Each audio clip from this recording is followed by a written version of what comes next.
شروع کرتا ہوں اللہ کے نام سے جو بڑا مہربان نہایت رحم والا ہے۔ اور اس حالت کو یاد کرو جب کہ تم زمین میں قلیل تھے، کمزور شمار کیے جاتے تھے، اس اندیشے میں رہتے تھے کہ تم کو لوگ نوچ گھسیٹ نہ لیں، سو اللہ نے تم کو رہنے کی جگہ دی اور تم کو اپنی نصرت سے قوت دی اور تم کو نفیس چیزیں عطا فرمائی تاکہ تم شکر کرو۔ اے ایمان والو، تم اللہ اور اس کے رسول میں جانتے ہوئے خیانت مت کرو، اپنی قابل حفاظت چیزوں میں خیانت مت کرو، اور تم اس بات کو جان رکھو کہ تمہارے اموال اور تمہاری اولاد ایک امتحان کی چیز ہے، اور اس بات کو بھی جان رکھو کہ اللہ تعالیٰ کے پاس بڑا بھاری اجر ہے۔ اے ایمان والو، اگر تم اللہ سے ڈرتے رہو گے تو اللہ تعالیٰ تم کو ایک فیصلے کی چیز دے گا،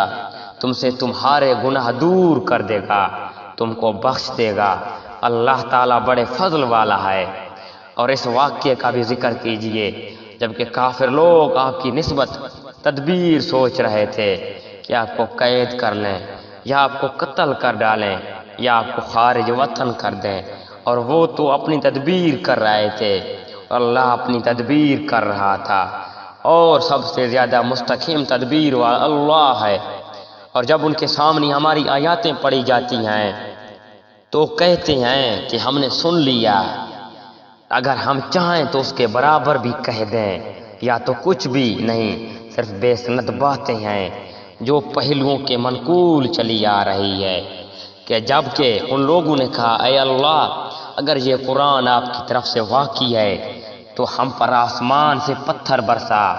یا ہم پر کوئی دردناک عذاب واقع کر دے۔ اللہ تعالیٰ ایسا نہ کرے گا کہ ان میں آپ کے ہوتے ہوئے ان کو عذاب دے گا۔ اللہ تعالیٰ ان کو عذاب نہ دے گا اس حالت میں کہ وہ استغفار بھی کرتے ہیں، اور ان میں کیا بات ہے کہ ان کو اللہ تعالیٰ سزا نہ دے، حالانکہ وہ لوگ مسجد حرام سے روکتے ہیں جبکہ وہ لوگ اس مسجد کے متولی نہیں، اس کے متولی تو سوا متقلیوں کے اور استخاشاش نہیں، لیکن ان میں اکثر لوگ علم نہیں رکھتے، اور ان کی نماز کعبہ کے پاس صرف یہ تھی کہ سیٹیاں بجانا اور تالیاں بجانا۔ سو اپنے کفر کے سبب اس عذاب کا مزہ چکھو۔